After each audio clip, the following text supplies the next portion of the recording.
Hello everyone, आकार IAS के YouTube channel पे आप सभी का स्वागत है। तो इस लेक्चर में हम लोग द हिंदू न्यूज़पेपर के इंपॉर्टेंट आर्टिकल्स और एडिटोरियल्स को हम एनालाइज करेंगे। हम देखेंगे कि अलग अलग एग्ज़ाम जो होते हैं, जैसे स्टेट पब्लिक सर्विस कमीशन के एग्ज़ाम्स होते हैं या फिर यूपीएससी के एग्ज़ाम्स होते हैं, उनके प्रीलिम्स या फिर मेंस को स्टडी करने के पॉइंट ऑफ व्यू से हम न्यूज़पेपर में क्या क्या पढ़ सकते हैं, क्या क्या रेलेवेंट है और क्या क्या इररेलेवेंट है। ठीक है, और इसी के साथ साथ हम लोग उन टॉपिक्स की थोड़ी बहुत थ्योरी भी धीरे धीरे देखते जाएंगे। तो मेरा नाम है मृणाल कुमार। आज है 24 नवंबर, वेडनेसडे। तो चलिए देखते हैं क्या टेबल ऑफ कंटेंट्स है, क्या इंपॉर्टेंट आर्टिकल्स आए हैं आज। सबसे पहले तो एक आर्टिकल आया है एआई के रेगुलेशन के बारे में कि अब हमें एआई को रेगुलेट करने के लिए एक मॉडल चाहिए इंडिया में। उसके बाद need rules to tackle deep fakes. Deep fakes आजकल काफ़ी ज़्यादा न्यूज़ में चल रहे हैं। अलग अलग एक्टर एक्ट्रेसेस का, पॉलिटिशियंस का डीप फेक्स बन रहे हैं, तो उसको टैकल करने के लिए कुछ रूल्स की न्यूज़ है। उसके बाद special bench on PMLA case dissolve, तो हम देखेंगे कि क्या है ये न्यूज़ आर्टिकल, और इसके बाद देखेंगे पीएमएलए क्या होता है, और उसके बाद हम लोग देखेंगे कि क्या अमेंडमेंट हैं पीएमएलए को लेके, जिसको लेके ये बेंच बनी थी। उसके बाद है आपका WHO asking China for pneumonia cases, and उसके बाद आपके दो एडिटोरियल्स हैं। COP 28 के बारे में है, इंडियाज़ इक्विटी डिमांड्स की इंडिया का क्या स्टैंड होना चाहिए, कि जो अभी कॉन्फ्रेंस ऑफ पार्टीज़ दुबई में होने जा रहा है। उसके बाद हमारा जो टारगेट है 5 ट्रिलियन इकोनॉमी का, जो हम आने वाले कुछ समय में अचीव कर लेंगे, उसके बारे में थोड़ा बहुत एनालिसिस है। तो चलिए सबसे पहले हम पहला news article important news articles देखते हैं हम। सबसे पहला है आपका संजीव सान्याल जो हैं, ठीक है, इनका आर्टिकल है। ये क्या है, आपका प्राइम मिनिस्टर के इकोनॉमिक एडवाइजरी काउंसिल के मेंबर हैं ये, ठीक है। और इन्होंने बोला है कि जो आर्टिफिशियल इंटेलिजेंस है आजकल, जिसके बारे में जो आजकल हर फील्ड में पेनिट्रेट कर रहा है, ठीक है, और काफ़ी ज़्यादा ऑटोमेटेड है ये, इसको रेगुलेट करने की ज़रूरत है। ठीक है, हमारे कंट्री में ऑलमोस्ट हर चीज़ का, हर मेजर सेक्टर का रेगुलेशन होता है, उसमें नियंत्रण रखती है सरकार, ताकि उसके कुछ गलत परिणाम ना हो। ठीक है, तो इसीलिए इन्होंने सजेस्ट किया है कि जो आर्टिफिशियल इंटेलिजेंस है, अभी तक इंडिया में लेके उसको कोई रेगुलेशन नहीं है। ठीक है, हमें रेगुलेशन चाहिए, लेकिन कैसा रेगुलेशन वो होना चाहिए। ये कहते हैं कि जैसा सेबी होता है आपका कैपिटल मार्केट जो है एक बहुत ज़्यादा डायनेमिक सेक्टर है। ठीक है, फाइनेंशियल सेक्टर है, डायनेमिक सेक्टर है, नए नए ट्रेंड्स वहाँ पे आते हैं, और काफ़ी ज़्यादा फाइनेंशियल सेक्टर है, तो इसलिए कंट्री के लिए काफ़ी सेंसिटिव सेक्टर है, कंट्री के ग्रोथ एंड डेवलपमेंट के लिए इम्पॉर्टेंट है। तो जैसा सेबी ये पूरा का पूरा रेगुलेट करता है पूरा फाइनेंशियल कैपिटल मार्केट्स, उसी तरीके से हमें एक एआई के लिए भी सेबी जैसा रेगुलेटर चाहिए। ये कहते हैं कि रेगुलेशन हमारा ऐसा होना चाहिए कि जो एक टाइप से आर्टिफिशियल इंटेलिजेंस को एवोल्यूशन के बेसिस पे उसको रेगुलेट करें। ठीक है, एंड इस जैसे सेबी करता है, सेबी का एक प्रॉपर बोर्ड होना चाहिए, बोर्ड ऑफ डायरेक्टर होना चाहिए। ठीक है, रेगुलर और ऑडिट्स होने चाहिए। ठीक है, इस तरीके से हम आर्टिफिशियल इंटेलिजेंस का भी रेगुलेशन कर सकते हैं। अभी जो हमारे कंट्री में इससे रिलेटेड लॉज हैं वो बहुत ज़्यादा नहीं हैं। ठीक है, ज़्यादातर जो है IT एक्ट हो गया, ठीक है, IT रूल्स जो होगा, अमेंडमेंट रूल्स अभी रिसेंटली सोशल मीडिया से रिलेटेड है, वही सब हैं, कोई बहुत ज़्यादा मेजर नहीं है। तो कहीं ना कहीं अगर हम इसकी रेलेवेंस देखें, रेलेवेंस में हम इसको GS3 में यूज़ कर सकते हैं, साइंस एंड टेक में, और GS2 में आपका गवर्नेंस में एंड गवर्नेंस एंड पॉलिटी में, क्योंकि हम रेगुलेटरी बॉडीज़ के बारे में हम इनमें पढ़ते हैं, और कहीं ना कहीं अब AI के रेगुलेशन की बात चल रही है, तो आप इसे इस टॉपिक के अंडर में पढ़ेंगे। उसके बाद है centre will bring in rules to tackle deep fakes synthetic media Vaishnaw. ठीक है, तो जो ministry of electronics and information technology हैं आपके अश्विनी वैष्णव, उन्होंने बोला कि सरकार को अब डीप फेक को टैकल करने के लिए अब कुछ ना कुछ ऐसे लॉज लाने चाहिए, रूल्स लाने चाहिए। अभी हम रिसेंटली देखे हैं कि कैसे जो एक्टर हैं जैसे रश्मिका मंदाना, इनका काफ़ी एक वीडियो वायरल हुआ था।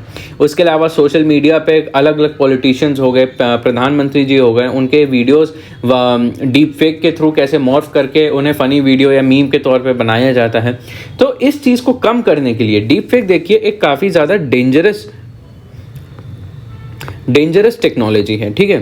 तो कहीं ना कहीं इसका आगे चल के कोई ऐसा नेगेटिव इम्पैक्ट ना हो हमारे सोसाइटी के ऊपर, हमारे पॉलिटिकल सिस्टम्स के ऊपर, इकोनॉमी के ऊपर, तो कहीं ना कहीं उसे कम करना पड़ेगा।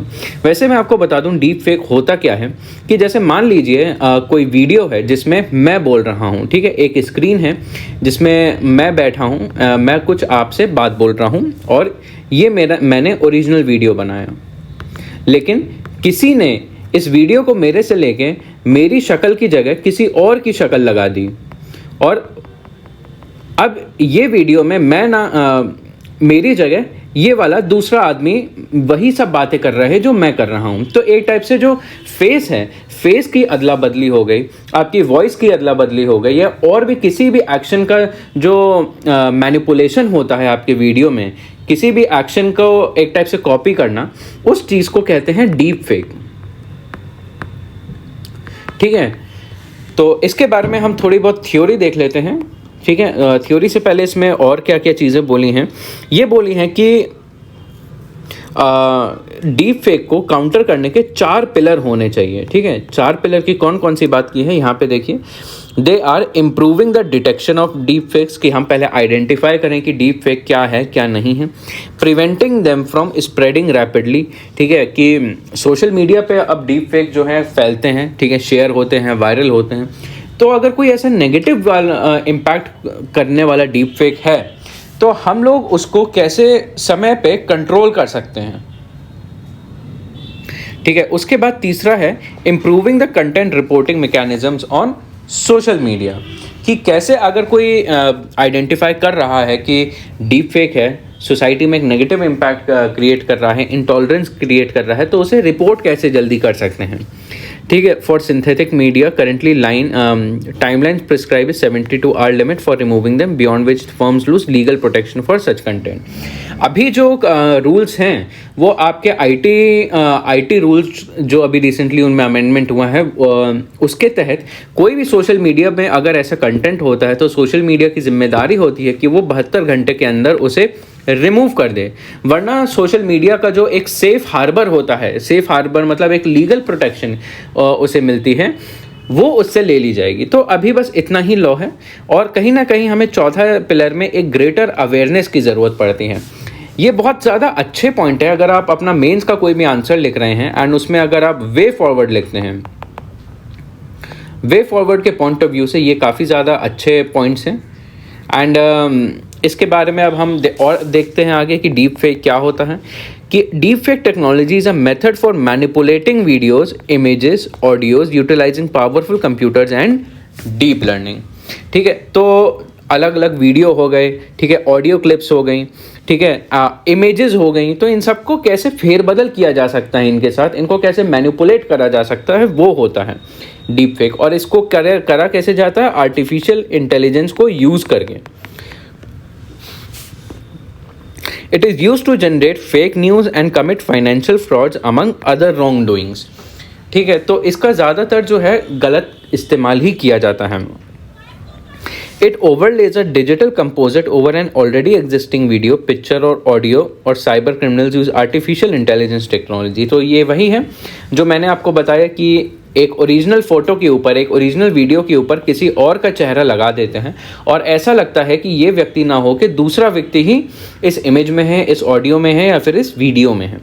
अब इसका मिसयूज़ किस तरीके से होता है, गलत पर्पसेस के लिए होता है, नेफेरियस पर्पसेस, जैसे स्कैम्स हो गए, ठीक है, अफवाह फैलाना, होक्स फैलाना, ठीक है, पोर्नोग्राफी के लिए होता है, इलेक्शन मैनिपुलेशन के लिए होता है, सोशल इंजीनियरिंग के लिए होता है, ठीक है, डिस इन्फॉर्मेशन अटैक्स के लिए होता है, आइडेंटिटी थेफ्ट होता है, और फाइनेंशियल फ्रॉड, कि जैसे कोई भी आपको फ़ोन करेगा और एक टाइप से जैसे आपके रिश्तेदार से बात कर रहे हो आप, एकदम से उन्हीं की आवाज़ में आपसे कोई बोलेगा कि आप उनको कोई OTP दे दें या फिर कोई आप उनको अमाउंट ट्रांसफ़र कर दे कि आपको लगे कि हाँ ये मेरा जानने वाला बोल रहा है। तो इस तरीके से लोगों को फ़ोन के थ्रू धोखा दिया जा सकता है, उस फ़ोन के थ्रू फाइनेंशियल फ्रॉड्स किए जा सकते हैं। Deepfake technology has been used in impersonate notable personalities like former US President Barack Obama, Donald Trump and India's Prime Minister Narendra Modi etcetera. उसके बाद आता है इंडिया का करंट स्टैंड डीप फेक्स पे क्या है। ठीक है, इसके बाद हम देखेंगे कि क्या क्या इंटरनेशनल एफर्ट्स होते हैं इसके लिए। तो सबसे पहली बात तो इंडिया में क्या क्या एग्जिस्टिंग लॉज हैं ये जानना बहुत ज़्यादा ज़रूरी है। ठीक है, क्या एग्जिस्टिंग लॉज हैं इंडिया में। इंडिया जो है आपका आईटी एक्ट 2000 में जो सेक्शन 67 और 67A है उस पर रिलाई करता है। ठीक है, जो कि एप्लीकेबल होते हैं आपके डीप फेक्स पे और आपके डिफेमेशन और एक्सप्लिसिट मटेरियल पे। तो ये डायरेक्टली तो डीप फेक को नहीं टैकल करते हैं, लेकिन डीप फेक से होने वाले जो लोगों को का डिफेमेशन होता है या फिर एक्सप्लिसिट मटेरियल होता है उसका सर्कुलेशन रोका जा सकता है। ठीक है, उसके बाद आपका डिफेमेशन वाला जो प्रोविज़न है आपका सेक्शन 500 ऑफ आईपीसी हो गया। डीप फेक के माध्यम से अगर कोई डिफेमेशन करता है किसी का, ठीक है, किसी को बदनाम करने की कोशिश करता है डीप फेक के माध्यम से, तो डीप फेक जो है उससे पनिश किया जाएगा। उसके बाद पर्सनल डेटा प्रोटेक्शन बिल हो गया आपका, जो कि अब एक्ट बन चुका है। Although this might provide some protection against the misuse, it doesn't explicitly address. तो ये वाला जो हमारा एक्ट है ये भी आपका एक्सप्लिसिटली जो है इस चीज़ को डायरेक्टली एड्रेस नहीं करता है। और आखिरी प्रॉब्लम क्या है, lack of comprehensive legal framework. ठीक है, India lacks a comprehensive legal framework to regulate despite their potential implication for privacy. तो बेसिकली कहने का मतलब है इंडिया में इतनी ज़्यादा जनसंख्या है, इतना ज़्यादा इंटरनेट पेनिट्रेशन है, इतना ज़्यादा स्मार्टफोन ओनरशिप है इंडिया में, और टेक्नोलॉजी जो है बहुत तेज़ी से डेवलप हो रही है इंडिया में। उसके बाद भी इंडिया में ऐसा कोई भी लीगल फ्रेमवर्क नहीं है कि इसके गलत प्रभाव को कंट्रोल करने के लिए कम किया जा सके। उसके बाद बाकी कंट्रीज़ में क्या क्या एफर्ट्स लिए गए हैं कि जैसे सबसे पहले यूरोपियन यूनियन की बात करते हैं। यहाँ पे 2022 में European union updated the code of practices on disinformation which introduced in 2018 with the intention of countering disinformation through deep fakes. तो यूरोपियन यूनियन में यहाँ पे सबसे पहले देखते हैं कि इनका जो कोड ऑफ प्रैक्टिसेस है आपका डिसइंफॉर्मेशन के ऊपर, उसे अपडेट किया, अमेंड किया और स्पेसिफिकली डीप फेक्स को टारगेट करने के लिए यूज़ किया। उसके बाद यूनाइटेड स्टेट्स में deep fake task force act लाया गया है, जो कि आपका होमलैंड सिक्योरिटी के साथ काम करता है और डीप फेक को टैकल करता है। और चाइना की भी अगर बात करें तो चाइना में भी काफ़ी ज़्यादा स्ट्रिक्ट रेगुलेशन है डीप फेक को लेके। यहाँ पे क्या होता है, यहाँ पे वीडियो की लेबलिंग होती है और वीडियोस को ट्रेसेबल बनाया जाता है, और जो उनका डीप सिंथेसिस कंटेंट है आपका जो डीप फेक बनाया जाता है एक टाइप से उनको ट्रेस करने लायक बनाया जाता है। और अगर कोई डीपफेक बनाता है तो लोगों से जिनका डीपफेक बनाया जा रहा है उनसे कंसेंट लिया जाता है, उनसे परमिशन ली जाती है। ठीक है, अडहेरेंस टू लॉज और public moral, establishment of review mechanism वहाँ पे होते हैं, service by service provider and cooperation with authorities. तो हम देखते हैं कि जितनी भी मेजर डेवलप्ड कंट्रीज़ हैं उनमें कहीं ना कहीं किसी ना किसी लेवल पे स्पेसिफिकली डीप फेक्स को टारगेट करने के लिए कुछ ना कुछ लॉज, रूल्स या रेगुलेशन हैं, लेकिन इंडिया में अभी तक कुछ नहीं है। तो ये इंडिया को बहुत ही ज़्यादा वल्नरेबल बनाता है। उसके बाद है अब एप्लीकेशंस और इम्प्लीकेशंस क्या हैं डीप फेक के। सबसे पहले इंटरटेनमेंट में एप्लीकेशन है इसका, सोशल मीडिया में एप्लीकेशन है, साइबर सिक्योरिटी में एप्लीकेशन है और पॉलिटिक्स में एप्लीकेशन है। इसका नेगेटिव इम्पैक्ट कैसे होता है, एक टाइप से विजुअल, इसमें फेक विजुअल इफेक्ट्स बनाते हैं। ठीक है, एक टाइप से realist character animation in movies and video games बनाते हैं। अब इससे मिस इन्फॉर्मेशन बहुत ज़्यादा फैलाई जा सकती है कि जैसे वीडियोस को मैनिपुलेट कर दिया, ऑडियो रिकॉर्डिंग को मैनिपुलेट कर दिया एंड कुछ पर्सनैलिटी को ऐसा दिखा दिया कि वो हेट स्पीच में पार्टिसिपेट कर रही हैं, तो लोग क्या करते हैं, दंगा करने लगते हैं, प्रोटेस्ट करने लगते हैं। ठीक है, सड़क पे आ जाते हैं, तो public law and order issues आ जाते हैं। तो इस तरीके से इसको नेगेटिवली यूज़ किया जाता है। साइबर सिक्योरिटी इश्यूज़ क्रिएट करे जा सकते हैं। Malicious actors can utilize technology for identity theft करी जाती है। ठीक है, आइडेंटिटी थेफ्ट मतलब लोगों की आइडेंटिटी की चोरी करी जाती है। ठीक है, इम्पर्सनेशन का किया जाता है। ठीक है, उसके बाद फ्रॉड हो गया, सिक्योरिटी को जेपरडाइज करना, प्राइवेसी को वायलेट करना, इस तरीके के साइबर सिक्योरिटी इश्यूज़ होते हैं। उसके बाद पॉलिटिकल मैनिपुलेशन होता है, एंड जिसकी वजह से आपका जो इंटेग्रिटी होती है डेमोक्रेटिक प्रोसेसेस की, इंस्टीट्यूशन की, वो कहीं ना कहीं कम हो जाती है। अब बात आती है कि इसका एथिकल और लीगल इम्प्लीकेशन क्या है। ये वाला जो पार्ट है आपका, ये पर्टिकुलरली GS4 के पॉइंट ऑफ व्यू से काफ़ी ज़्यादा इंपॉर्टेंट है। सबसे पहली बात है प्राइवेसी एंड कंसेंट, ठीक है, कि बिना किसी की परमिशन से किसी और का चेहरा यूज़ करना, किसी और की आवाज़ यूज़ करना, किसी और की फ़ोटो यूज़ करना, ये एक टाइप से किसी और का प्राइवेसी का वायलेशन है। उसके बाद आइडेंटिटी थेफ्ट एंड फ्रॉड हो गया। Creation of convincing fake identity using defect necessitates robust legal framework to deter and penalize such malicious activities. अब इसका जर्नलिज्म और मीडिया इंटेग्रिटी पे भी इम्पैक्ट पड़ता है कि अगर लोगों के मन में ये चीज़ आ गई कि डीप फेक जो है काफ़ी ज़्यादा प्रेवलेंट है, वो रोके नहीं जा रहे हैं वो, और उनसे नेगेटिव इम्पैक्ट पड़ रहा है, तो कहीं ना कहीं अब जो लोगों का मीडिया के ऊपर से भरोसा है, जर्नलिस्ट के ऊपर से भरोसा है, अब उनको भी क्वेश्चन करने लगेंगे कि उनकी अथॉरिटी हो गया, उनकी ऑथेंटिसिटी हो गया, लेजिटिमेसी हो गया, उसको भी क्वेश्चन करने लगेंगे कि ये सही है या नहीं। वो भी इस डाउट के नेट में आ जाएंगे, जबकि ये एक टाइप से विक्टिम होंगे।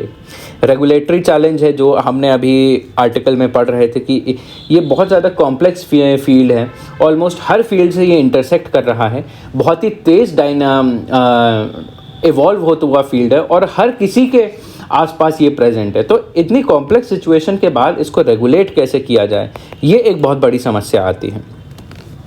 तो ये हो गया आपका डीप फेक के ऊपर। उसके बाद है special bench on PMLA case dissolved as Justice Sanjiv Kaul will retire in December. तो देखिए इस पूरे का एक बार मैं बैकग्राउंड समझाता हूँ। तो हम सब जानते हैं कि मनी लॉन्ड्रिंग जो है एक टाइप से क्राइम है, एक टाइप से क्रिमिनल एक्टिविटी है, ठीक है, ये गैर कानूनी एक्टिविटी है। तो इसको कंट्रोल करने के लिए एक कानून लाया गया जिसका नाम था prevention of money laundering act. यह लाया गया था 2002 में, ठीक है, मनी लॉन्ड्रिंग को कंट्रोल करने के लिए, ठीक है, जिससे काला पैसा जो है कम हो अपने कंट्री में। अब इसके बाद इसमें कुछ अमेंडमेंट्स किए गए। कब? अभी recently, in past few years. अब इन अमेंडमेंट्स का काफ़ी ज़्यादा क्रिटिसिज्म हुई, तो फिर बात कहाँ गई, इसे चैलेंज किया गया, कहाँ? कोर्ट में। अब कोर्ट ने इस मैटर को सुनने के लिए एक बेंच बिठाई, एंड उस बेंच में एक आपके मेंबर थे, कौन? संजीव कौल। तो इस बेंच के जो मेंबर थे, जो इस पूरे चैलेंज को हियर कर रहे थे, वो रिटायर हो रहे हैं, एंड कहीं ना कहीं इस पूरी प्रोसीडिंग पे नेगेटिव इम्पैक्ट पड़ेगा। तो अब हम एक बार देख लेते हैं थ्योरी के पॉइंट ऑफ व्यू से कि PMLA क्या है, उसके क्या अमेंडमेंट्स हैं और उसके क्या कंसर्न्स हैं।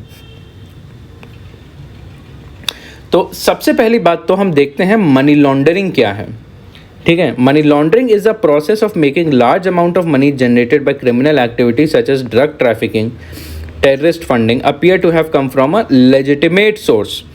कि काफ़ी सारे टेररिस्ट होते हैं, क्रिमिनल्स होते हैं, जो कि आपका क्रिमिनल एक्टिविटीज़ के थ्रू पैसा कमाते हैं, जैसे एक्सटॉर्शन हो गया, किडनैपिंग हो गया, ठीक है। तो ये वाला जो पैसा है ये आपका कैश में होता है सारा, ठीक है, और ये एक टाइप से आपका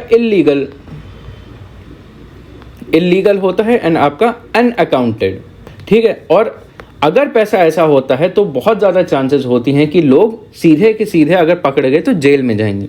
तो वो करते क्या हैं, कैसे किस तरीके से इस पैसे को हम लोग लीगल बना लें, ये होता है आपका पूरा का पूरा मनी लॉन्ड्रिंग, ठीक है। कि ब्लैक मनी को कैसे हम लोग लीगल करेंसी में, आपका वाइट मनी में कैसे कन्वर्ट किया जाए, ये होता है आपका मनी लॉन्ड्रिंग। तो किन किन तरीक़ों से आपका ये ब्लैक मनी जनरेट होता है या आपका इलीगल एक्टिविटी से मनी जनरेट होता है, जैसे आपका आर्म्स सेल हो गया, स्मगलिंग हो गया, ट्रैफिकिंग हो गया, प्रोस्टिट्यूशन रिंग्स हो गई, इनसाइडर ट्रेडिंग हो गया, ब्राइबरी हो गई, कंप्यूटर फ्रॉड्स हो गए, ठीक है। ये हो गया आपका पूरा प्रोसेस मनी लॉन्ड्रिंग का। तो अब इसमें स्टेजेस क्या क्या होते हैं। तो ब्लैक मनी से कोई भी मनी, वाइट मनी कैसे बनता है, तो इसमें काफ़ी सारे स्टेजेस आती हैं। ये बहुत ज़्यादा कॉम्प्लिकेटेड प्रोसेस होता है, ठीक है। इसमें 3 मेन स्टेप्स होते हैं। 1, 2 एंड 3। सबसे पहला होता है आपका प्लेसमेंट।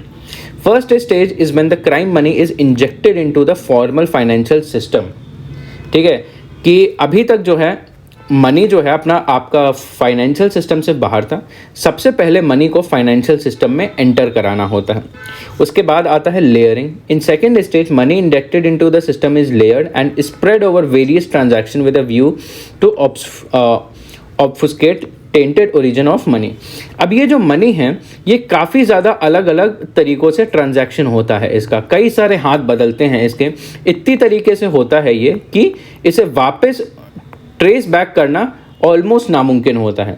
तो एक बार ये मनी अगर लेयरिंग होने लगी तो ये पता लगाना कि इस मनी एंटर कहाँ से किया था एग्जैक्टली, ये पता लगाना बहुत ज़्यादा मुश्किल है। एंड उसके बाद इंटीग्रेशन। ठीक है, in third and the final stage money enters the financial system, that original association with the crime is sought to be wiped out. Money can be used for offender as clean money. तो इस तरीके से समझिए कि जो आपका money होता है, ये ब्लैक मनी होता है, ये आपका फाइनेंशियल सिस्टम में घुसा। ठीक है, ये हो गया आपका ब्लैक मनी। एंड यहाँ पे फिर ये धीरे धीरे इतने सारे हाथ बदलने लगा, इतने सारे यहाँ पे ट्रांजैक्शंस होने लगे, इधर हुए इसके ट्रांजैक्शन, इनके हुए। एंड इसके बाद वापस से जब इतने सारे ट्रांजैक्शन हो जाते हैं तो पता लगाना मुश्किल होता है कि इसकी ट्रांजैक्शन हिस्ट्री क्या है। आगे जाके ये पैसा जो है फिर से एक जगह कलेक्ट होता है और ये वापस से जो पर्सन होता है जो कि ब्लैक मनी इंजेक्ट कर रहा होता है, इसके पास एज वाइट मनी आता है। इस तरीके से काम करता है आपका पूरा मनी लॉन्ड्रिंग का सिस्टम। अब उसके बाद इसको कंट्रोल करने के लिए जो एक्ट लाया गया, PMLA, prevention of money laundering act, इसके बारे में देखते हैं। PMLA was enacted in response to India's global commitment, Vienna Convention, to combat the menace of money laundering। तो काफ़ी मनी लॉन्ड्रिंग जो है आपकी एक टाइप से वैश्विक समस्या है। ठीक है, ग्लोबल इशू है, हर कंट्री जो है इसको कम करना चाह रही है। तो इसके लिए एक वियना कन्वेंशन हुआ था जहाँ पे सारी कंट्रीज़ ने बोला कि हाँ हम अब पहल करेंगे, हम इस इशू को टेकअप करेंगे और अपनी कंट्री में मनी लॉन्ड्रिंग को रोकने की कोशिश करेंगे। ठीक है, तो इंडिया ने भी इस चीज़ को रीअफर्म करा। और इसके अलावा एक बार और देख लेते हैं मनी लॉन्ड्रिंग को कम करने के लिए और ग्लोबल कन्वेंशंस क्या हैं। एक तो है convention against illicit traffic in narcotic drugs and psychotropic substance, ये आपको यूनाइटेड नेशन का है। उसके बाद बासल स्टेटमेंट ऑफ प्रिंसिपल्स हो गया। उसके बाद 40 recommendation of financial action task force हो गया, मनी लॉन्ड्रिंग हो गया। आपका FATF आता है, यूनाइटेड नेशंस आता है, आपका बेजल कन्वेंशन आता है, political declaration and global programme of action adopted by United Nation General Assembly 1990। तो इतने सारे इंटरनेशनल कन्वेंशन हैं अलग अलग देशों में जो मनी लॉन्ड्रिंग को कम करना चाह रहे हैं। अब देखते हैं money laundering, it is a criminal law.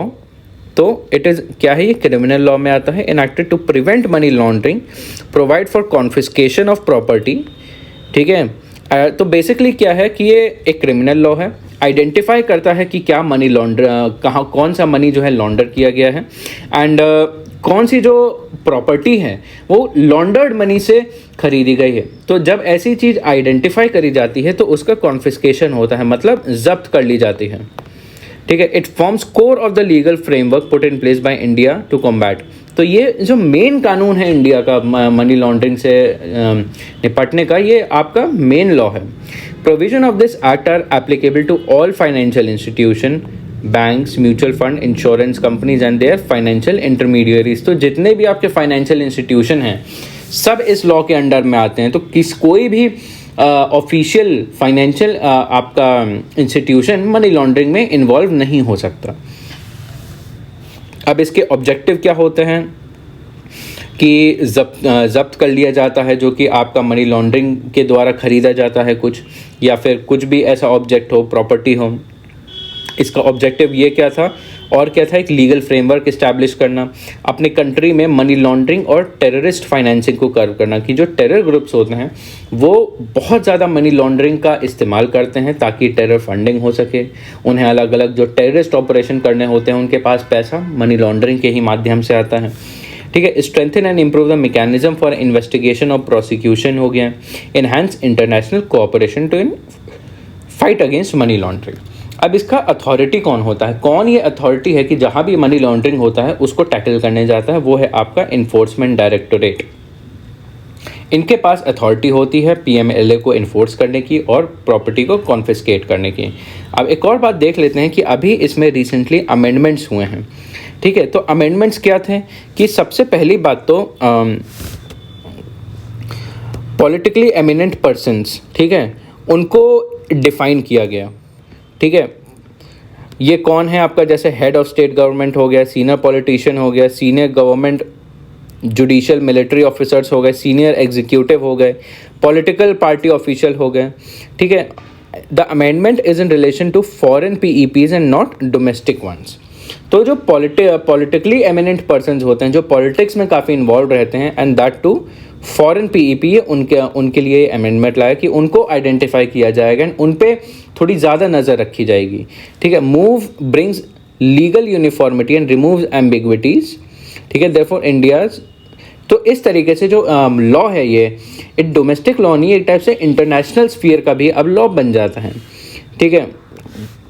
उसके बाद आपका एक और अमेंडमेंट है बेनिफिशियल ओनर्स का है। Lower the threshold for identifying beneficial owners by reporting entities where clients is acting on behalf of beneficial owner. Term beneficial owner are those with entitlement of more than 25% of the share or capital or profit of the company, which has now been reduced to 10%, ठीक है।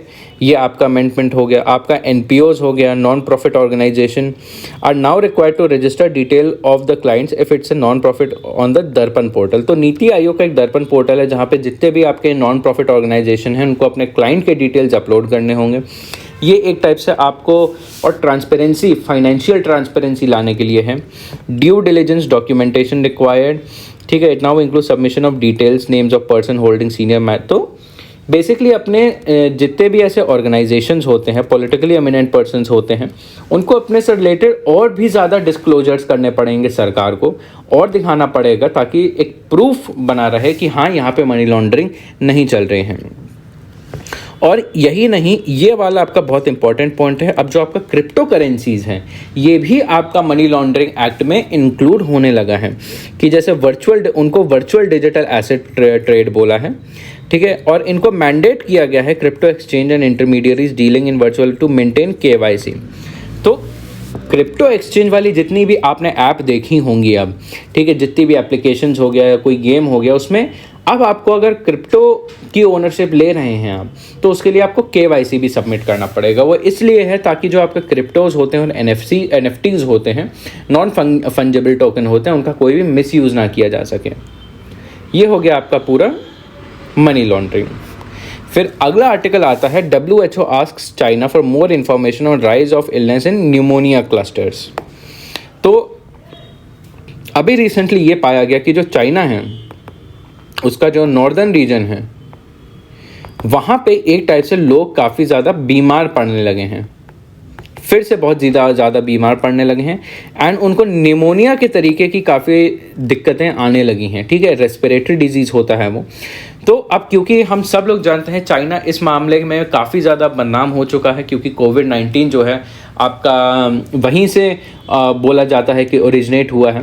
तो WHO ने इस चीज़ को लेके China को order दिया है कि जो वहाँ पे अभी निमोनिया वाली इलनेस चल रही है, जो काफ़ी लोग जिससे पीड़ित हो रहे हैं, उसके बारे में और इन्फॉर्मेशन WHO को भेजे, इसलिए ताकि आगे चल के अगर ये पैंडेमिक बनता है तो इसको पहले से कंट्रोल किया जा सके, इसके ऊपर रिसर्च एंड डेवलपमेंट किया जा सके।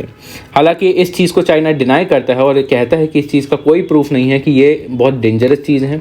बस चाइना ये कहता है कि जब से कोविड का लॉकडाउन इन्होंने ओपन किया है तब से थोड़ा वायरस इनके यहाँ और फैला है, लोग और ज़्यादा बीमार पड़े हैं, और ये कुछ नहीं, बस उसी का आउटकम है।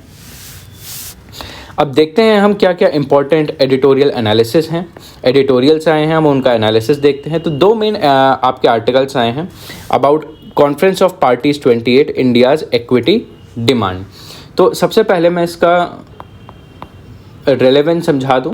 ये आपका प्रीलिम्स के लिए इम्पोर्टेंट है, ठीक है, क्योंकि यहाँ पे काफ़ी ज़्यादा एनवायरनमेंट के कीवर्ड्स आते हैं।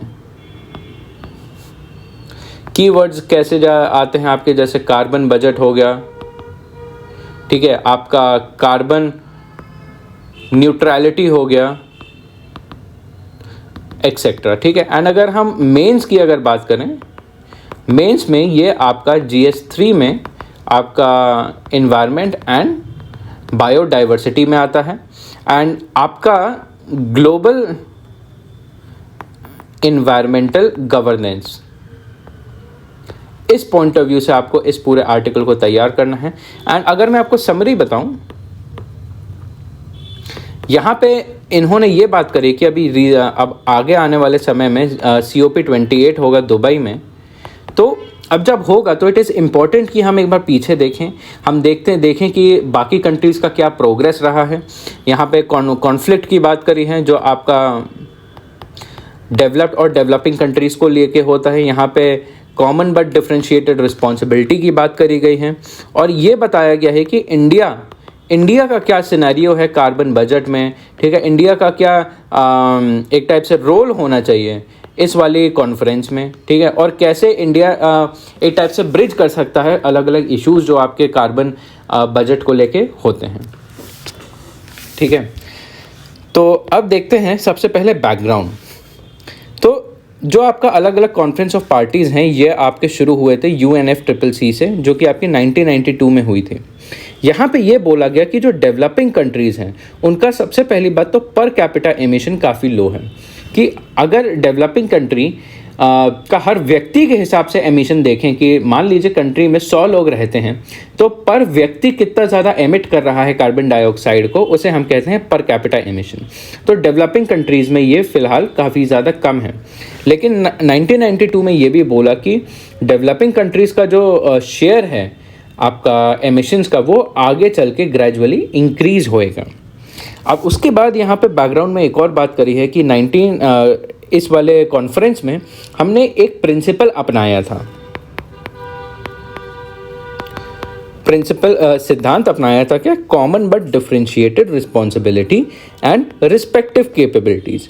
क्योंकि देखिए ये जो प्रॉब्लम है आपकी ग्रीन हाउस गैसेस की या फिर ग्लोबल वार्मिंग की जो प्रॉब्लम है, ये एक टाइप से कॉमन प्रॉब्लम है। ठीक है। सारे देशों की प्रॉब्लम है, ऐसा नहीं है कि ये सिर्फ इंडिया की प्रॉब्लम है या यूनाइटेड स्टेट्स की प्रॉब्लम है या फिर फ्रांस की प्रॉब्लम है, सभी की प्रॉब्लम है इक्वली। लेकिन बात ये होती है कि सभी के लिए प्रॉब्लम है, सभी को इससे जूझने के लिए, इससे लड़ने के लिए एफर्ट्स लेने पड़ेंगे। लेकिन कुछ ऐसी कंट्रीज़ होती हैं जिनके पास साधन ज़्यादा होते हैं, कुछ ज़्यादा उनके पास फाइनेंसेस होते हैं, रिसोर्सेज होते हैं, और कुछ ऐसी कंट्रीज़ होती हैं जिनके पास नहीं होते हैं इतने ज़्यादा। ठीक है। तो इस तरीके से हर कोई अपनी क्षमता के हिसाब से कैसे अपनी जिम्मेदारी को फुलफिल कर सकता है, ठीक है, कैसे अपनी क्षमता के हिसाब से ग्लोबल वार्मिंग को टैकल कर सकता है, वो होता है कॉमन बट डिफरेंशिएटेड रिस्पॉन्सिबिलिटी। कि जिस देश के पास ज़्यादा संसाधन हैं वो ज़्यादा एफर्ट लगाएगा, एंड जिस देश के पास ज़्यादा रिसोर्सेज नहीं हैं उसको बहुत ज़्यादा लगाने की ज़रूरत नहीं है। तो ये चीज़ है कि हर कोई अपने प्रत्येक क्षमता के हिसाब से, हर देश अपनी क्षमता के हिसाब से क्लाइमेट चेंज से लड़ने के में अपना भागीदारी निभाए। और यहाँ पे फिर अगली बात करी है कि पेरिस एग्रीमेंट की यहाँ पे बात करी है। पेरिस एग्रीमेंट में क्या हुआ था, ये बताया गया था कि अब जिस तरीके से हम कार्बन डाइऑक्साइड को हम लोग हवा में छोड़ रहे हैं, उसकी वजह से जो ग्लोबल वार्मिंग होगा, आगे चल के तापमान गर्म जो होगा, वो ये बताया गया कि 2100 तक आते आते हमारा जो तापमान है 2 डिग्री तक बढ़ चुका होगा, और 2050 तक आते आते हमारा तापमान 1.5 डिग्री बढ़ चुका होगा। तो कहीं ना कहीं इसको कम करने के लिए हम ये नहीं चाहते हैं कि यहाँ तक तापमान पहुँचे, वरना बहुत सारी दिक्कतें हो सकती हैं हम सबके जीवन में। तो उसको कंट्रोल करने के लिए किसी को कुछ तो एफर्ट करना पड़ेगा। वो एफर्ट कैसे होगा? कॉमन बट डिफरेंट रिस्पॉन्सिबिलिटीज़ में। और उसी के बाद आता है आपका IPCC का AR6 आता है, ठीक है, सिंथेसिस रिपोर्ट आता है, असेसमेंट रिपोर्ट 6 आती है। IPCC जो है इंटर गवर्नमेंटल पैनल और क्लाइमेट चेंज है, ये एक टाइप से संस्था है जो आपका रिसर्च वर्क करती है पूरा क्लाइमेट चेंज के ऊपर। अलग अलग संस्थाएं जो रिपोर्ट निकालती हैं, ये सारी रिपोर्ट्स को एनालाइज करती हैं और एक टाइप से अपनी खुद की एक रिपोर्ट तैयार करती हैं जो बताती है कि आज के समय में हमारी दुनिया में इन्वायरमेंट से लेके ये ट्रेंड है, आज से आने वाले समय में ये खतरे हो सकते हैं और कंट्रीज़ को क्या क्या एफर्ट लेना चाहिए। ये सारी चीज़ें जो है आईपीसीसी बताता है। एंड आईपीसीसी ने ये बताया है कि अभी तक पोस्ट प्री इंडस्ट्रियल एरा से लेके अभी तक हम लोग 1000 बिलियन टन्स ऑफ CO2 जो है एमिट कर चुके हैं, और प्री इंडस्ट्रियल लेवल से लेके इंडस्ट्रियल रेवोल्यूशन के बाद से अभी तक ऑलमोस्ट ये कह लीजिए हमारा 40.45 डिग्री सेल्सियस तापमान और बढ़ जाएगा।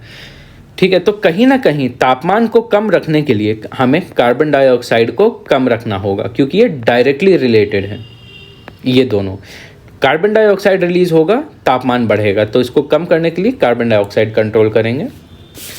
तो अब बात करते हैं यहाँ पे कि ग्लोबल, यहाँ पे अब बात आती है कार्बन डाइऑक्साइड के एमिशन की अगर बात करते हैं तो यहाँ पे आता है आपका कार्बन बजट। कार्बन बजट क्या होता है कि एक कंट्री मैक्सिमम कितना कार्बन डाइऑक्साइड हवा में रिलीज कर सकती है। ठीक है, कि जैसे अलग अलग कंट्रीज़ होती हैं, अलग अलग लेवल ऑफ डेवलपमेंट में होती हैं। कि मान लीजिए ए जो हो गई डेवलप्ड कंट्री हो गई, बी जो हो गई डेवलप्ड कंट्री हो गई, सी जो है डेवलपिंग कंट्री हो गई, डी जो है डेवलपिंग कंट्री हो गई। ठीक है, तो अब ए जो है डेवलप्ड कंट्री है, इसके पास काफ़ी ज़्यादा फाइनेंशियल रिसोर्सेज हैं, काफ़ी ज़्यादा टेक्नोलॉजी है, इसकी मदद से ये अपना कार्बन डाइऑक्साइड काफ़ी ज़्यादा कम कर सकती हैं।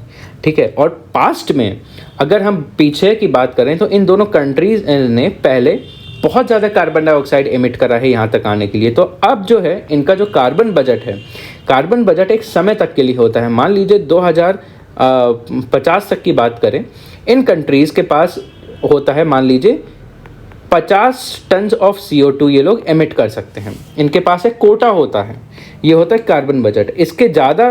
इससे ज़्यादा अगर एमिट करेंगे तो तापमान बहुत तेज़ी से बढ़ने लगेगा, लेकिन अगर इस लिमिट के अंदर ही कार्बन डाइऑक्साइड रिलीज़ करते हैं तो तापमान कंट्रोल हो सकता है।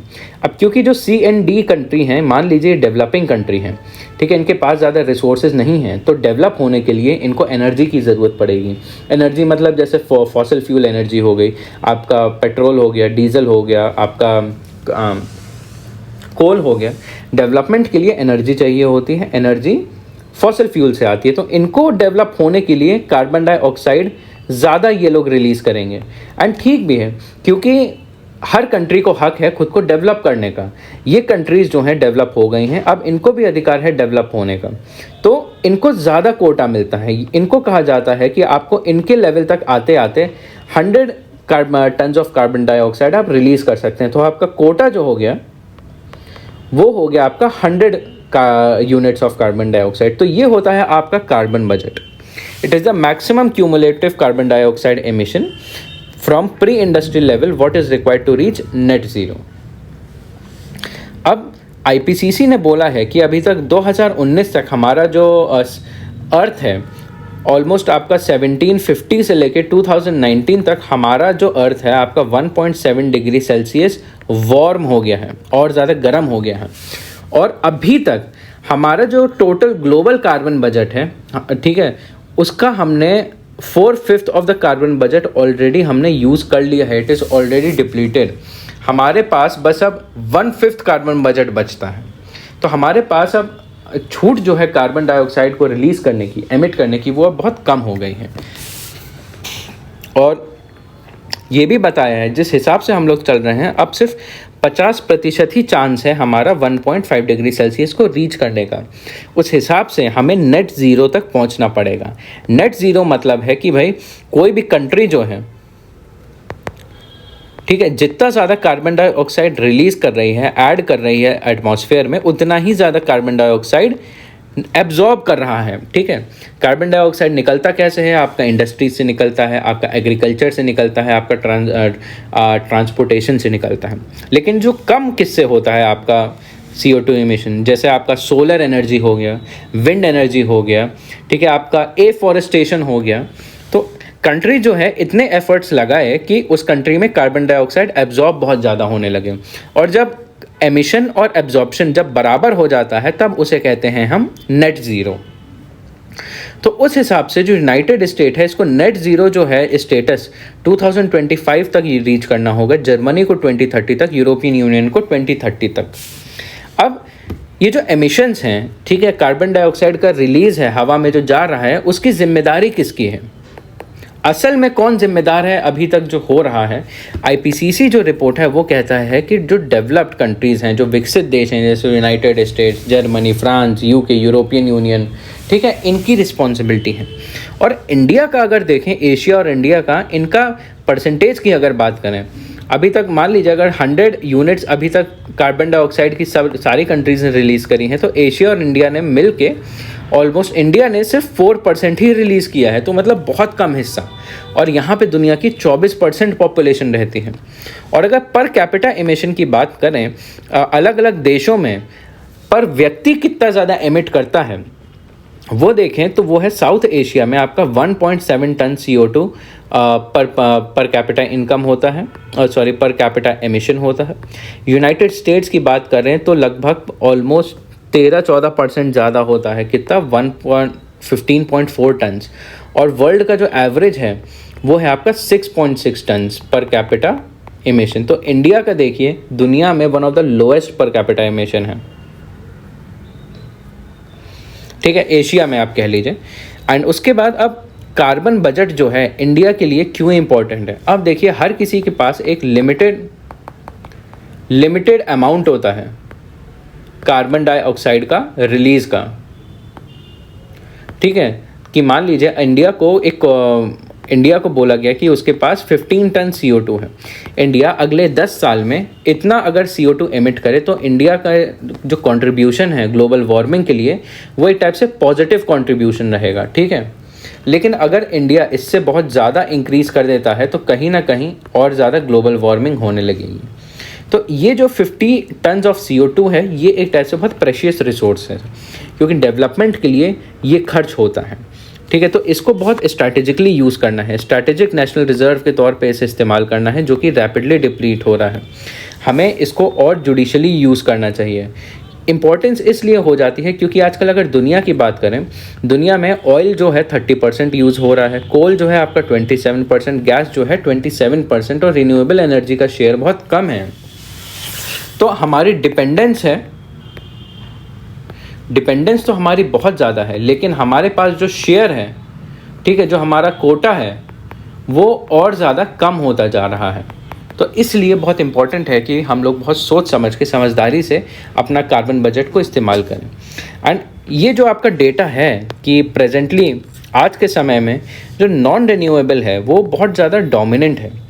अब इसकी वजह से क्या होता है, एक कॉन्फ्लिक्ट होता है आपका डेवलप्ड और डेवलपिंग कंट्रीज़ में, कि जो डेवलप्ड कंट्रीज़ हैं वो चाहती हैं कि उनके कंट्री में ग्लोबल वार्मिंग ना हो, लेकिन ग्लोबल वार्मिंग रिलीज़ कौन कर रहा है आज के समय में? डेवलपिंग कंट्री, क्योंकि ये उनकी नीड है, ये उनकी डेवलपमेंटल नीड है।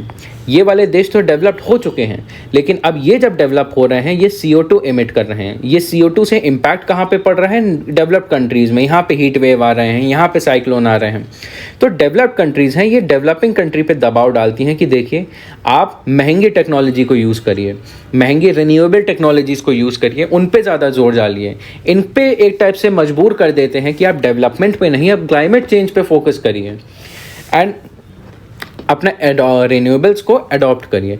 वहीं साथ ही साथ रशिया यूक्रेन वॉर के बाद जो डेवलप्ड कंट्रीज़ थी, जैसे जर्मनी हो गया, फ्रांस हो गया, अलग अलग कंट्रीज़ ने खुद ही अपने कोल प्लांट्स खोल लिए।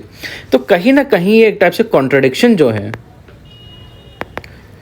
ठीक है, यहाँ पे काफ़ी ज़्यादा कॉन्ट्रडिक्शन आ जाती है। किस चीज़ की? इंटरेस्ट की, ठीक है। कहीं ना कहीं यहाँ पे एक सेल्फिश इंटरेस्ट देखा जा रहा है। एंड इसके चलते ऑथर ने ये बोला है कि हमारे दुनिया से हम अब फॉसिल फ्यूल हटाना जो है ऑलमोस्ट इम्पॉसिबल हो गया है। क्यों? जैसे रशिया यूक्रेन वॉर्स की वजह से काफ़ी ज़्यादा ग्लोबल शॉक्स हो जाते हैं, ठीक है। ग्लोबल ऑयल प्राइसेस काफ़ी ज़्यादा घट जाते हैं, बढ़ जाते हैं। इसकी वजह से किसी भी कंट्री के एनर्जी प्राइस जो हैं वो इम्पैक्ट होते हैं, उससे डायरेक्टली डेवलपमेंट इफेक्ट होता है। एंड जो डेवलपिंग कंट्रीज़ हैं, जो जैसे इंडिया हो गया, उसके लिए काफ़ी ज़्यादा डिफ़िकल्ट है पूरा का पूरा रिन्यूएबल एनर्जी में ट्रांजिशन करना। क्यों? क्योंकि काफ़ी सारे जो सेक्टर्स हैं, कोल सेक्टर हो गया, ऑयल इंडस्ट्री हो गया, इतने ढेर सारे लोग यहाँ पे एम्प्लॉयड हैं, ठीक है, वो भी मार्जिनलाइज्ड पीपल। जैसे कोल की माइनिंग में बहुत सारे लोग एम्प्लॉयड हैं, अगर कोल को हटा दिया जाए तो उन लोगों का क्या होगा? तो इस तरीके की डेवलपिंग कंट्रीज़ के लिए बहुत ज़्यादा समस्याएं होती हैं। तो इसलिए फॉसिल फ्यूल को एकदम से हटाना ऑलमोस्ट इम्पॉसिबल है। अब डेवलप्ड कंट्रीज़ इस बैकग्राउंड में टैक्टिक्स क्या यूज़ करती हैं? वो चाहती तो हैं कि डेवलपिंग कंट्रीज़ फॉसिल फ्यूल को यूज़ कम करें और रिन्यूएबल एनर्जी को यूज़ करें, बट डेवलप्ड कंट्रीज़ खुद गैस यूज़ करती हैं और गैस को ये ग्रीन कहती हैं, ठीक है, गैस को ये ब्रिज फ्यूल कहती हैं। तो एक टाइप से आप इसे हिपोक्रेसी कह लीजिए, ठीक है। अब इंडिया का क्या स्टैंड होना चाहिए कॉन्फ्रेंस ऑफ पार्टीज़ में? इसको इंडिया का क्या इनिशिएटिव होना चाहिए, क्या रोल होना चाहिए, उसको देखते हैं। उसको देखने से पहले हमें दो फैक्ट्स जो हैं वो बिल्कुल ध्यान में रखने हैं कि इंडिया की जो अभी मल्टी डायमेंशनल पॉवर्टी रिपोर्ट आती है आपकी यूएनडीपी की 2023 की, उसमें पाया गया कि इंडिया में अभी तक 2015 से लेकर 2021 तक ऑलमोस्ट 135 मिलियन लोग जो हैं पॉवर्टी से निकाले गए, ठीक है। तो कहने का मतलब यह है इंडिया में पॉवर्टी जो है कंटेम्प्रेरीली काफ़ी ज़्यादा एग्जिस्ट करती है, ठीक है। उसके लिए इंडिया जो है आजकल पॉवर्टी पे बहुत ज़्यादा फोकस कर रहा है, सोशल वेलफेयर पे बहुत ज़्यादा इंडिया पैसा खर्च कर रहा है, क्योंकि इंडिया में बहुत ज़्यादा पुअर एंड मार्जिनलाइज्ड लोग हैं। अब उसके बाद ये बताया है कि इंडिया में फूड सिक्योरिटी के लिए इंडिया बहुत ज़्यादा खर्च कर रहा है। जैसे प्रधानमंत्री गरीब कल्याण अन्न योजना है, अभी तक ऑलमोस्ट 800 मिलियन लोगों को इसका फ़ायदा पहुँच चुका है। तो इंडिया में कहीं ना कहीं आपका सोशल वेलफेयर और पॉवर्टी का बहुत बड़ा इशू है, और यही पैरेलल होता है, यही बैकड्रॉप होता है आपका कॉन्फ्रेंस ऑफ पार्टीज़ का। तो एक टाइप से आप समझ लीजिए कॉन्फ्लिक्ट है कि किस चीज़ पे ध्यान दिया जाए। किसी भी देश के विकास पे, लोगों के सोशल वेलफेयर पे, लोगों के हित पे फोकस किया जाए, या फिर क्लाइमेट चेंज पे फोकस किया जाए, और कब तक डेवलपिंग कंट्रीज़ जो हैं डेवलप्ड कंट्री के एमिशंस के लिए भुगतान करती रहेंगी, ठीक है। कि डेवलप्ड कंट्रीज़ ने तो अपना पास्ट में जाके एमिशंस करके डेवलपमेंट कर लिया, लेकिन अब उनका जितना भी क्लाइमेट फाइनेंसिंग है कर कौन रहा है? मेजरली आपके डेवलपिंग कंट्रीज़ कर रही हैं। तो ये कब तक चलेगा, ये एक बहुत बड़ा सवाल उठता है। इसी के चलते ये चीज़ है कि responsibility of developed nations to contribute. इसी के चलते ये चीज़ हम इंडिया को ध्यान में रखनी चाहिए कि इंडिया को प्रमोट करना चाहिए कि जो डेवलप्ड कंट्रीज़ हैं उनकी ज़्यादा रिस्पॉन्सिबिलिटी होती है। कॉन्फ्रेंस ऑफ पार्टीज़ में इंडिया को ये स्टैंड रखना है कि जो डेवलप्ड पार्टीज़ हैं, कंट्रीज़ हैं, वो अपना मैंडेट फुलफिल करें। डेवलपिंग कंट्रीज़ जो हैं और उनको जो उनका फेयर शेयर है कार्बन बजट का, वो मिलना चाहिए। तो ये इंडिया का स्टैंड होना चाहिए। और इंडिया ने अभी तक खुद एज ए डेवलपिंग कंट्री क्या क्या एफर्ट्स लिए हैं, जैसे इंटरनेशनल सोलर अलायंस हो गया, coalition for disaster resilience infrastructure हो गया, उसके बाद ग्लोबल बायोफ्यूल अलायंस हो गया, और लाइफस्टाइल फॉर एनवायरनमेंट। इंडिया ने इतने सारे इनिशिएटिव खुद लीड किए हैं। तो कहीं ना कहीं इंडिया जो क्लाइमेट चेंज की दौड़ है, क्लाइमेट चेंज के जो एफर्ट्स हैं, कंट्रीब्यूशन है, उसमें काफ़ी ज़्यादा आगे चल रहा है। और इंडिया को कॉन्फ्रेंस ऑफ पार्टी 28 में दुबई में क्या स्टैंड रखना चाहिए कि हर किसी का जो कार्बन बजट का शेयर हो वो फेयर हो, ठीक है। जो डेवलप्ड कंट्रीज़ हैं उन्हें अपना जो डेट है, ठीक है, जो कंट्रीब्यूशन है $100 बिलियन, उसे फुलफ़िल करना चाहिए, और नए नए तरीक़ों से आपका जो मिटिगेशन और अडेप्टेशन के लिए जो फाइनेंसेस हैं उन्हें रेज करना चाहिए। तो ये हो गया आपका पहला आर्टिकल जहाँ पे एक्सप्लेन किया था COP 28 एंड इंडिया, कि क्या इंडिया का बैकग्राउंड है, क्या कॉन्फ्लिक्ट आती है, एंड उस कॉन्फ्लिक्ट में इंडिया ने क्या कंट्रीब्यूशन किया है, एंड उस कंट्रीब्यूशन के साथ इंडिया का क्या स्टैंड होना चाहिए। ये है पूरा आर्टिकल आपका। अब बात करते हैं, अ 5 trillion economy will not benefit most of India, ठीक है। तो यहाँ पे जो ऑथर हैं ये बता रहे हैं कि हमारे कंट्री का टारगेट क्या था, 5 ट्रिलियन इकोनॉमी का, ठीक है। लेकिन कोविड आ गया, एंड कोविड की वजह से काफ़ी ज़्यादा इश्यूज़ आ गए, रशिया यूक्रेन वॉर आ गया, जिससे हम लोग समय पे इसको अचीव नहीं कर पाए। लेकिन अब कुछ समय में बोला जा रहा है, कुछ 1-2 साल में इंडिया जो है 5 ट्रिलियन इकोनॉमी बन जाएगा, और इसी के साथ 3rd लार्जेस्ट इकोनॉमी बन जाएगा दुनिया की अकॉर्डिंग टू जीडीपी। तो ये इंडिया के लिए बहुत ज़्यादा गर्व की बात होगी, बहुत ज़्यादा बड़ी बात होगी, और इंडिया के लिए नहीं बाकी देशों के लिए भी, कि इंडिया अब इतना बड़ा देश बन गया है कि टॉप 3 जीडीपी में आ जाएगा इंडिया। ठीक है, तो ये यहाँ पे बात करी है कि इंडिया जो है इकोनॉमिकली पावरफुल तो बन जाएगा, लेकिन जो इंडिया का सोशल एस्पेक्ट है, ठीक है, जो लोग हैं एक्चुअल में इंडिया में, जो गरीब लोग हैं, उनको क्या बेनिफिट मिलेगा 5 ट्रिलियन इकोनॉमी से, ये एक बहुत बड़ा सवाल हो आता है। और यहाँ पे एक बार हम देखते हैं इसके बारे में क्या क्या बताया है ऑथर ने। बेसिकली एक टाइप से क्रिटिसिज्म है। ये जो पूरा आर्टिकल है इसके बारे में ये कह रहा है कि जो 5 ट्रिलियन इकोनॉमी का जो हमारा सपना है वो पूरा होने के बाद भी शायद इंडिया को फ़ायदा ना दे। क्यों ना दे, इसके रीजंस जो हैं इस आर्टिकल में बताए हैं। तो सबसे पहले बैकग्राउंड की बात करते हैं, क्यों ये बात आती है कि अभी प्रधानमंत्री जी जो हैं इन्होंने छत्तीसगढ़ की रैली करी और यहाँ पे बोला कि जो प्रधानमंत्री गरीब कल्याण अन्न योजना है, जो इसमें लोगों को नेशनल फूड सिक्योरिटी एक्ट के अंतर्गत 5 किलो फूड ग्रेन जो है एडिशनल मिलता है, उसको और बढ़ाया जाएगा, एक्सटेंड किया जाएगा। ठीक है, जो ये वाली योजना थी ये आपके कोविड से लड़ने के लिए आई थी। ठीक है, कोविड के समय पे जो भुखमरी हो रही थी वो ना हो उसके लिए आई थी, लेकिन अब प्रधानमंत्री जी ने कहा छत्तीसगढ़ में कि अब ये और भी आगे तक चलती रहेगी। तो कहीं ना कहीं अब हम देख रहे हैं हंगर को और फूड सिक्योरिटी को टैकल करने के लिए है।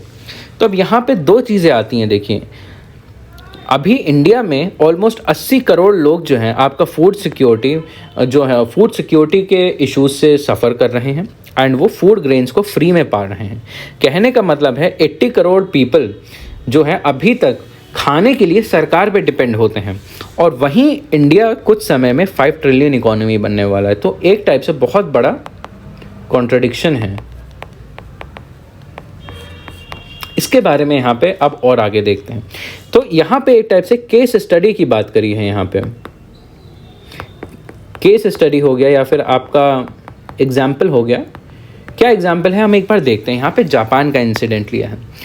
अभी फ़िलहाल जापान जो है वो 3rd लार्जेस्ट इकोनॉमी है दुनिया की, लेकिन यहाँ पे कुछ इश्यूज़ हैं। देखिए, बहुत छोटे भी नहीं, बहुत बड़े इश्यूज़ हैं, भी काफ़ी ज़्यादा ध्यान देने वाले इश्यूज़ हैं। जापान में सुसाइड की बहुत बड़ी समस्या है। हर 20 मिनट में वहाँ पे कोई व्यक्ति सुसाइड करता है। एंड कुछ लोग होते हैं जिनको बोला जाता है हिकिमोरी। हिकिमोरी कौन होते हैं? एक टाइप से कुछ लोग होते हैं जो समाज से खुद को अलग करके अपने घर में बंद करके खुद को बैठ जाते हैं। ठीक है, खुद को आइसोलेट कर लेते हैं, अलग कर लेते हैं, और वो अकेलेपन का शिकार बन जाते हैं। और जब उनकी मृत्यु हो जाती है, जब उनकी डेथ हो जाती है, तब वो अकेले मरते हैं। इन लोगों को कुदोकोशी बोला गया है। ठीक है, तो आप ये देखिए, दुनिया की 3rd लार्जेस्ट इकोनॉमी है एंड लोग वहाँ पे लोनलीनेस की वजह से लोगों की वहाँ पे डेथ हो रही है। ठीक है, लोग वहाँ पे सोशल स्ट्रक्चर वहाँ पे इतना वीक हो गया है कि लोगों का आपस में अब संबंध नहीं है। अब लोगों की डेथ भी जो होती है वो भी अकेले में होती है। ये यहाँ पे एक चीज़ बताई गई है कि 3rd largest GDP but people dying of loneliness. तो कहीं ना कहीं ये जो कंट्री है, इकोनॉमी का तो बहुत ज़्यादा विकास कर लिया, लेकिन क्या इस समाज में भी विकास कर पाया? नहीं। तो हमें इसका एग्जाम्पल लेना चाहिए कि जो गलती इसने करी हमें कहीं ना कहीं वो नहीं करनी चाहिए। कि कहीं ना कहीं जो हमारी अर्थव्यवस्था है वो तो बहुत आगे चली जाएगी, बट क्या हमारा समाज जाएगा इससे आगे? नहीं, ऐसा हर बार ज़रूरी नहीं है। देखिए, एक समय ऐसा था कि जो जापान है दुनिया की 2nd लार्जेस्ट अर्थव्यवस्था थी। ठीक है, लेकिन 2008 के बाद जब ग्लोबल फाइनेंशियल क्राइसिस आया तब जापान की अर्थव्यवस्था डाउनफॉल हो गया। जो लोग थे वहाँ पे, लोग कम खर्च करने लगे, लोग कम सेविंग करने लगे, लोग जो कंट्री जो थी एक्सपोर्ट कम करने लगी थी, जो इकोनॉमी थी वो नीचे आने लगी थी। और उसी वक्त चाइना जो है बहुत तेज़ी से ऊपर बढ़ रहा था। चाइना ने क्या किया, चाइना का इकोनॉमिक ग्रोथ इतना था कि चाइना ने जापान को रिप्लेस कर दिया। ठीक है, जहाँ जापान 2nd हुआ करता था वहाँ चाइना 2nd बन गया। लेकिन यहाँ पे एक चीज़ बहुत देखने वाली है, जापान ने इस चीज़ को एक्सेप्ट कर लिया कि हाँ, हमारी इकोनॉमी नीचे गई है और चाइना ऊपर गया है। उस चीज़ को जापान ने काफ़ी अप्रिशिएट किया और चाइना के साथ बहुत अच्छे संबंध फिर जापान ने बनाए।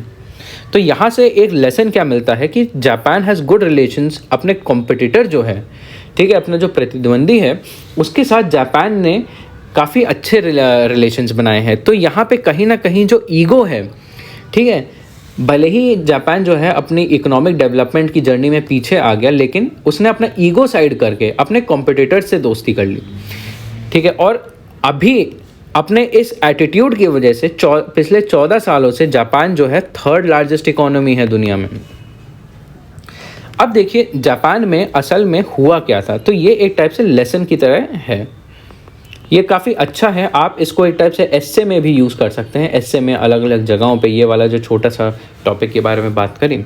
अब देखिए जापान में हुआ क्या था, जापान में इंडस्ट्रियलाइजेशन होने लगा था, वहाँ पे इंडस्ट्री सेटअप होने लगी थी, ठीक है, कारखाने बनने लगे थे, मैन्युफैक्चरिंग सेक्टर इस्टेब्लिश होने लगा था, ठीक है। अब इसकी वजह से क्या हुआ, वहाँ का जो सोशल स्ट्रक्चर है और सोशल फैब्रिक है वो हिलने लगा। पहले जो है जापान सोसाइटी जो थी बहुत कम्युनिटी बेस्ड सोसाइटी थी। जैसे इंडिया में जॉइंट फैमिली सिस्टम होता था, अब धीरे धीरे न्यूक्लियर फैमिली बनती जा रही हैं, परिवार छोटे छोटे हिस्सों में टूट जा रहे हैं और अलग रह रहे हैं। ये चीज़ जापान में भी हुई। तो एक टाइप से लोगों के बीच में जो सामाजिक संबंध थे कहीं ना कहीं अर्थव्यवस्था के आगे बढ़ने की वजह से वो कम हो गए। लोग जो हैं अब काम पे ज़्यादा ध्यान देने लगे, ठीक है, पूरे समय दिन के 8-10 घंटे जो हैं सिर्फ ऑफिस में ही काम करने लगे। लोगों से आपस में उनका इंटरेक्शन कम हो गया, आइसोलेशन होने लगा लोगों का, ठीक है। अब ये जब हुआ सोशल स्ट्रक्चर और फैब्रिक वीक होने लगा और एक और इम्पॉर्टेंट चीज़ हुई, वहाँ पे माइग्रेशन होने लगी, ठीक है। जो आपके एग्रीकल्चरल वर्कर्स थे वो धीरे धीरे सिटीज़ की तरफ माइग्रेट होने लगे आपकी अच्छी जॉब्स की तलाश में। लेकिन क्या हुआ कि जो अब इंडस्ट्रियलाइजेशन हो रहा था वहाँ पे, इंडस्ट्रियलाइजेशन के लिए अलग अलग स्किल्स की ज़रूरत पड़ती है। तो ये जो फार्मर्स थे, पेजेंट्स थे, जो कि शहरों तक आए थे, वो एडजस्ट नहीं कर पाए और वो क्या हुआ, अनएम्प्लॉयड रह गए। तो एक टाइप से आप हमें यहाँ पे देखना को मिल रहा है कि जहाँ पे सोसाइटी आगे बढ़ी थी जापान में, वहीं काफ़ी सारे लोगों के लिए फाइनेंशियल हार्डशिप आने लगी थी जिन्होंने माइग्रेशन करी थी, जैसा कि इंडिया में हो रहा है, जैसे हमने कोविड के टाइम पे देखा था। इंडिया में काफ़ी ज़्यादा माइग्रेशन होता है, ठीक है। एंड उसके अलावा सोशल विड्रॉल होने लगा, ठीक है, लोगों के सामाजिक संबंध कम होने लगे, आइसोलेशन होने लगा, अकेलापन होने लगा। अब ये हो गया आपका पूरा जापान का केस स्टडी कि भले ही इकोनॉमी आगे गई, लेकिन क्या सारे लोगों के लिए आगे गई? नहीं, वहाँ पे काफ़ी ज़्यादा लोगों को दिक्कतें भी आई जिनका परिणाम आज देखने को मिल रहा है। अब उसे हम इंडिया से एक बार जोड़ के देखते हैं। इंडिया जो है 5 ट्रिलियन इकोनॉमी बनना चाहता है और बनेगा भी, और बनने जा भी रहा है in the next few years, 2 और 3 ईयर्स। और उसी के साथ साथ इंडिया में लगभग 80 करोड़ इंडियंस हैं जो कि अभी भी फ्री राशन पे डिपेंड होते हैं, ठीक है। और तो ये एक टाइप से ध्यान में रखने की बात है। कहीं ना कहीं इंडिया और जापान की जो सिचुएशन है थोड़ी बहुत सिमिलर है। अभी बहुत सही समय है कि जो इंडिया टैकल कर सकता है, और टैकल कब करेगा, जब इंडिया रियलाइज़ करेगा कि हमारी क्या सिचुएशन है। एक तो ये सिचुएशन है। अगर हम कैपिटल की बात करते हैं, कैपिटल या फिर वेल्थ की बात करते हैं, तो इंडिया में अभी एक ऑक्सफैम रिपोर्ट आई थी, ठीक है, इनइक्वालिटी की रिपोर्ट आई थी, जिसने बताया था 2021 में इंडिया के जो 1% लोग हैं वो इंडिया की 41% वेल्थ को कंट्रोल करते हैं, वेल्थ के ओनर्स हैं। और जो बॉटम के 50% लोग हैं, जो गरीब लोग हैं, वो इंडिया का मात्र 30% जो है वेल्थ रखते हैं। तो कहीं ना कहीं बहुत ज़्यादा इनइक्वालिटी एग्जिस्ट करती है इंडिया में, बहुत बड़ी मात्रा में। और ये बताया गया है कि अगर हम ऐसी 5 ट्रिलियन की इकोनॉमी तक पहुंचते भी हैं तो कहीं ना कहीं ये सिर्फ जो अमीर लोग हैं, जो रिच और एलीट क्लास हैं, उनको ही फ़ायदा करेगा। और जो बॉटम के 50% हैं, फ़ायदा तो इनको जाएगा, लेकिन काम कौन करेगा इनको फ़ायदा जिससे ये अर्न करेंगे? जो बॉटम 50% लोग हैं, यही इस 5 ट्रिलियन इकोनॉमी को फंड करेंगे और इसका जो बेनिफिट होगा इनको जाएगा। तो ये एक टाइप से वरिंग ट्रेंड है जिसको हमें ध्यान में रखना है। अब एग्जाम्पल की यहाँ पे बात करें कि अभी जो रिसेंट जीएसटी कलेक्शन है, जो 64% जो जीएसटी कलेक्शन आया है वो आपका बॉटम 50% पॉपुलेशन ने पे किया है, और जो 3% जीएसटी है वो सिर्फ टॉप 10 ने पे किया है। तो यहाँ पे ये दिखता है कि जो आपका टैक्सेस हैं, इंडिया में काफ़ी ज़्यादा इनइक्वालिटी एग्जिस्ट करती है, लेकिन टैक्सेस भी जो गरीब आदमी है वो ज़्यादा टैक्स भर रहा है, और जो अमीर आदमी है वो इंडिया में बहुत कम टैक्स भर रहा है। और जो वेल्दी लोग हैं वो और वेल्थ कमा किससे रहे हैं, इन्हीं ग्रुप ऑफ पॉपुलेशन से कर रहे हैं। और अगर लेबर की भी अगर बात करें, इंडिया में लो स्किल्स हैं, लो एजुकेशनल क्वालिफिकेशन है, लिटरेसी रेट इंडिया में कम है। अब इंडिया में डिजिटल लिटरेसी इश्यूज भी आ रहे हैं, और कहीं ना कहीं ये चीज़ भी बताई है कि ये सरकार भी इस चीज़ को आइडेंटिफाई करा है।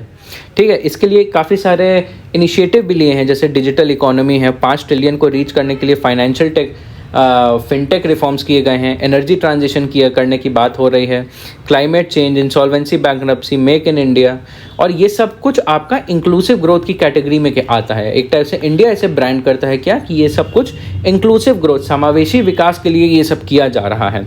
लेकिन रियलिटी क्या है? इंक्लूसिव ग्रोथ जो है, ये जितने भी इनिशिएटिव हैं इनसे फ़ायदा किसको हो रहा है? ये रिच को होगा। बोला क्या जा रहा है? इंक्लूसिव ग्रोथ गरीब के लिए, लेकिन इनके लिए वर्क कौन कर रहा है? गरीब व्यक्ति कर रहे हैं। और जो पैसा जो आ रहा है, टैक्सेस भर रहे हैं, इससे फ़ायदा किसको हो रहा है? रिच को ही हो रहा है। तो ये एक टाइप से कॉन्ट्रडिक्शन आप देखिए। अब उसके बाद ये बताया है कि भाई सरकार जो है, ये जो है सेक्टर्स की, जिन सेक्टर्स की बात कर रही है, अलग अलग इनिशिएटिव्स हैं, ये काफ़ी सारे हाई स्किल्ड सेक्टर्स पे सरकार जो है जोर डाल रही है, हाई स्किल्स। लेकिन जो आपके नेटिव मासेस हैं, जो आपके मासेस हैं, फार्मर्स हैं, पेजेंट्स हैं, लेबरर्स हैं, वर्कर्स हैं, ये चीज़ उनके लिए अडेप्टेबल नहीं है, वो इनसे फेमिलियर नहीं है। ज़्यादातर जो लोग हैं हमारी कंट्री में मार्जिनलाइज्ड हैं, ठीक है, तो उनके लिए काफ़ी ज़्यादा डिफ़िकल्ट होगा इन अपॉर्चुनिटीज़ को कैप्चर करना। ठीक है, जो व्यक्ति एक फार्मर है उसके लिए बहुत डिफ़िकल्ट होगा कि एक रिन्यूएबल एनर्जी सेक्टर में एक अच्छा एम्प्लॉयमेंट पाए। ये यहाँ पे बताने की ज़रूरत है। इसके अलावा और क्या इश्यूज़ बताए गए हैं कि हमारी कंट्री में जो पर कैपिटा इनकम है, कि हमारा जो जीडीपी है, ठीक है, अगर उसको हम पर व्यक्ति के हिसाब से डिवाइड करके देखें तो हर व्यक्ति की क्या इनकम है, पर कैपिटा इनकम क्या है, हर व्यक्ति इंडिया में कितना कमाता है, वो है आपका $2400 पर ईयर। और इस हिसाब से 194 कंट्रीज़ में इंडिया 149th पोजीशन पे आता है 2022 की अगर रिपोर्ट की बात करें। ध्यान रहे, ये आपके जो डेटा हैं ये आपके काफ़ी ज़्यादा यूज़फुल डेटा हैं। आप इसको मेंस में अपने आर्गूमेंट्स को सपोर्ट करने के लिए इस तरीके के डेटा को ऐसे ही लिख सकते हैं। ठीक है, तो ये जो पर कैपिटा इनकम है ये आपके पॉपुलेशन का वेलबींग दर्शाता है कि कितनी ज़्यादा खुश है पॉपुलेशन। वहीं देखिए जापान जो है, जापान का पर कैपिटा, इंडिया का जहाँ 2400 है, जापान का 34,000 है, चाइना का 13,000 है। जबकि चाइना का कम है, फिर भी इसका जीडीपी जापान से ज़्यादा है। लेकिन 5 ट्रिलियन इकोनॉमी तो हम रीच कर जाएंगे, लेकिन लोगों का पर कैपिटा इनकम कैसे सुधार पाएंगे, लोगों का वेलबींग कैसे हम सुधार पाएंगे, आगे तो बढ़ जाएंगे, ये एक बहुत बड़ा इशू आता है। और अगर इनइक्वालिटी इंडेक्स की अगर बात करें, ग्लोबल इनइक्वालिटी इंडेक्स, तो चाइना और जापान हैं, हम इनकी तुलना कर रहे हैं, इनसे हम कंपेयर कर रहे हैं। कंपेयर इसमें भी करना चाहिए कि उनका जो स्कोर है इनइक्वालिटी इंडेक्स वो 50 के ऊपर है। 50 के ऊपर मतलब काफ़ी ज़्यादा कम इनइक्वालिटी है। और इंडिया के से अगर कंपेयर करें तो इंडिया का स्कोर है 21.9, मतलब ज़्यादा इनइक्वालिटी है। ठीक है, तो इंडिया के जो कंपैरिजन्स हैं, इंडिया के जो एस्पिरेशंस हैं, इंडिया के जो एम्स हैं, कहीं ना कहीं उनको काफ़ी ज़्यादा सोच समझ के हमें और आगे बढ़ना चाहिए। देश तो हमारा आगे बढ़ जाएगा, बट क्या जो लोग हैं देश के, उन तक ये बेनिफिट पहुंच पाएगा कि नहीं? ठीक है, ये बहुत ज़्यादा इंपॉर्टेंट चीज़ है 5 ट्रिलियन इकोनॉमी को रीच करते करते हमें ध्यान में रखने की, कि हम 5 ट्रिलियन इकोनॉमी तो अचीव कर लेंगे, बट क्या जो हमारा इकोनॉमिक इनइक्वालिटी है, सोशल डिवाइड्स हैं, क्या वो और गहरे हो जाएंगे? ये चीज़ हमें ध्यान में रखने की ज़रूरत है कि ऐसा ना हो। अब जो हमने क्वेश्चंस डिस्कस किए, एक बार हम उनके प्रीवियस ईयर क्वेश्चंस भी देख लेते हैं। ठीक है, ये हो गया आपका क्वेश्चन 1। मैं चाहूँगा कि आप इसको पॉज करें एंड आप इसको कमेंट में इसको आंसर करें, ठीक है। ये हो गया आपका क्वेश्चन 1 ब्लॉकचेन टेक्नोलॉजी के ऊपर। This is question 2, which one of the following statement about Sangam literature. For a change यहाँ पे हिस्ट्री के भी क्वेश्चन रखे हैं मैंने, तो आप इसको अटेम्प्ट करने की कोशिश करिए। उसके बाद है which of the following ancient town is well known for its elaborate system of water harvesting, ठीक है। ये भी आपका एक हिस्ट्री का क्वेश्चन है। ये आपके यूपीएससी सिविल सर्विसेज एग्ज़ाम के प्रीवियस ईयर क्वेश्चन में से एक है। एंड ये हो गया आपका एक मेंस का क्वेश्चन फॉर 250 वर्ड्स। ये है आपका डीप फेक्स के ऊपर एक क्वेश्चन है। मैं चाहूँगा कि आप इसको कमेंट बॉक्स में आंसर करिए एंड उसी बेसिस पे आपको उस पर आपको रिव्यू मिल जाएगा। So that was all for today. अगर आपको कोई इशू हो, कोई भी डाउट हो, कोई भी क्वेश्चन हो तो आप कमेंट बॉक्स में पूछ सकते हैं, आपको उसका आंसर मिल जाएगा। Till then, thank you.